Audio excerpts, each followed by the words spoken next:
So today we are on our way to the airport as we are heading today over to Spain, more precisely to Seville, which is in Andalusia in the very south of Spain, which could be pretty warm. And they have a lot of old and medieval buildings and structures over there, so let's see what we can capture in Andalusia. If you like, then subscribe. It's pretty early in the morning. So taking advantage of showing you the application they use in Spain in order to check if there is a no-fly or no-go area with your drone.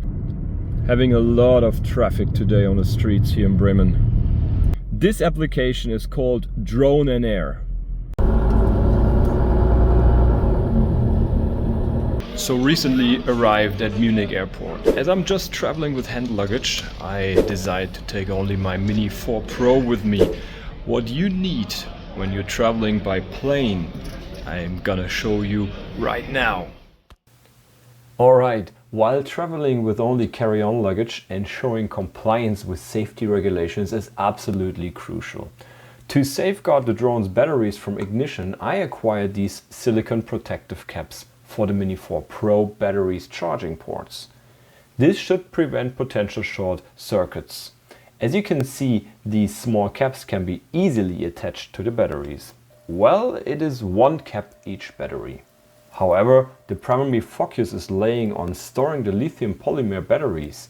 In many airlines they are considered as hazardous materials as they can potentially ignite. For this, consider transporting batteries with exposed contacts in a LiPo safe bag made of fire-resistant material. This at the end guarantees secure and regulation compliant storage in travel luggage. Well, alright, the bag we are using is thoughtfully divided into 3 compartments, allowing for individual placement of each battery. Additionally, the battery along with the silicone protective caps conveniently fits into the bag's compartments.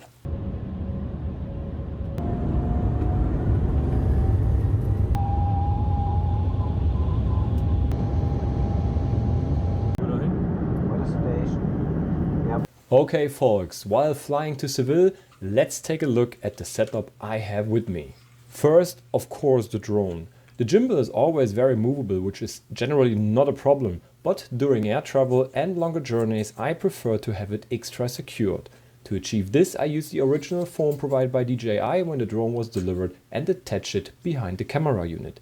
This stabilizes the entire system and helps to ensure a damage-free travel. Well, for the remote control we naturally turn off the sticks and insert them into the designated holder on the back. In addition to the drone RC and battery, I always have the wide-angle lens with me.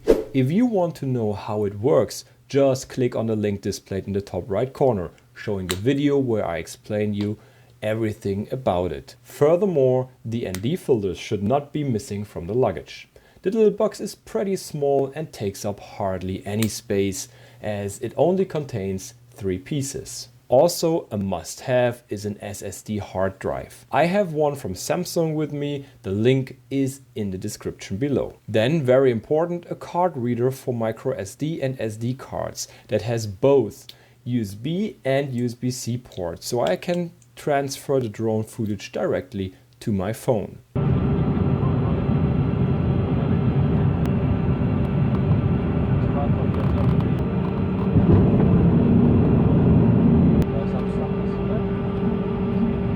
So now let's get the car. So that's it.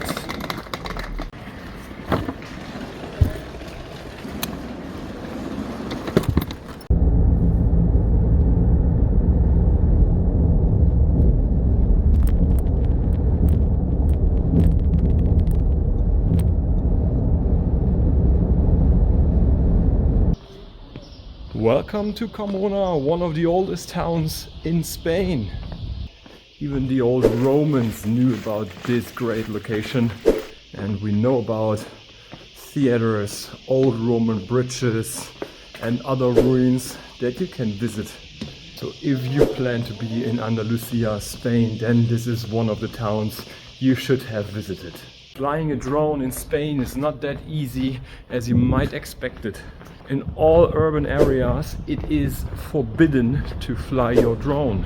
This makes it not so easy to capture really good footage of all buildings as they are normally built somewhere in the cities. Okay, we made it to the hilltop, which has a big old castle, and I need to read out the name.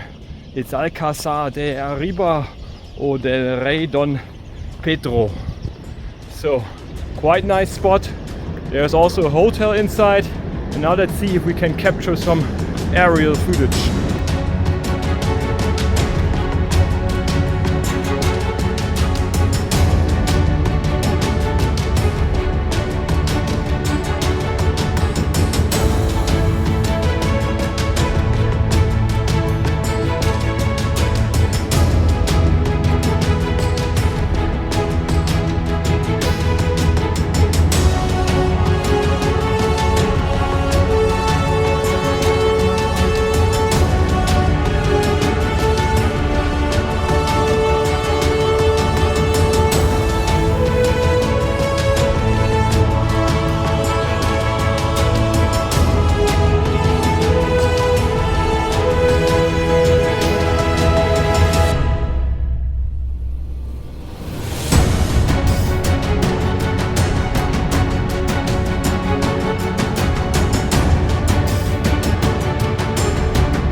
So if you plan to fly a drone in Spain, then I recommend you to download the app ENAIRE-DRONE. I'm gonna show you right now how this is working and what you can find out from this application. Check this out. This app should be your constant companion if you plan to fly your drone in Spain. You can easily download and install ENAIRE-DRONE from the Google Play Store or the Apple App Store. Alright, let's take a look at the app. As you can see, the focus is directly set on Spain. It's important to know that the app is only available in Spanish, so you should have basic knowledge or at least a translator. The central part of the app is the intuitively operable map in the middle, where you can zoom in and out. Let's start by enlarging Andalusia and then the greater Seville area. As you can clearly see, there are already numerous red boxes and circles. And you know what? Red is also a signaling color here, indicating that flying is not allowed in those areas. A little northwest of Seville is the town we are in. It's called Carmona. Here you can find a yellowish circle with a red border. If you tap on it, a pop-up with additional information opens. You can see that's a NOTAM valid from January the 10th to January the 12th at specific times. This means that flying in this area is allowed except during the specific dates and times.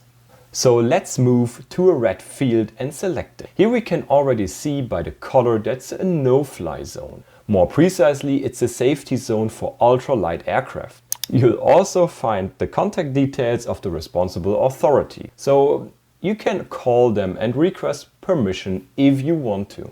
In addition to NOTAMs and no-fly zones, the app also includes nature reserves, which in Spain are subject to special regulations and are generally off limits for drones. Okay, let's have a look to the menu. On the left side you find 3 buttons. The upper one with the 4 squares controls the map display. There are currently 7 different display options, ranging from satellite to topographic maps and oceanographic maps. The second button with the crosshair immediately centers your position on the map, in case you've allowed this function on your phone. The last button with the chain segment opens the imprint, which also includes a version table with the latest updates.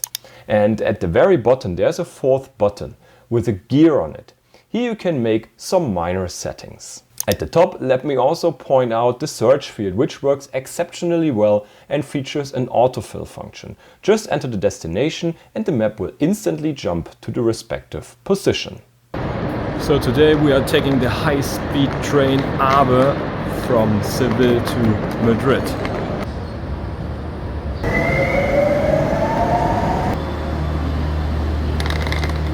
So during the 2-hour journey with the high-speed train, I had the opportunity to review the drone footage I've done the day before from the mountains. On the one hand, there was active track footage for my tutorial on how to best utilize the function. You can find a link to it now displayed in the upper right corner. On the other hand, I had the privilege of capturing an incredibly beautiful sunset that truly stands out. Well, sharing this with you in a brief video cut.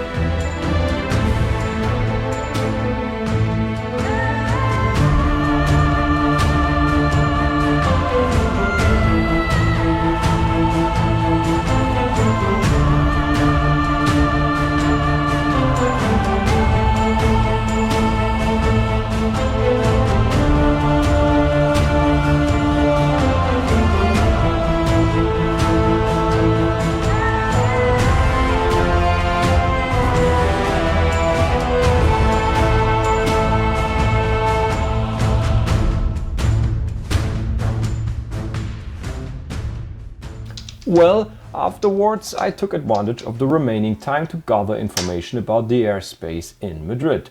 Since ENAIRE-DRONE is also available through a browser, I could check the maps on my laptop.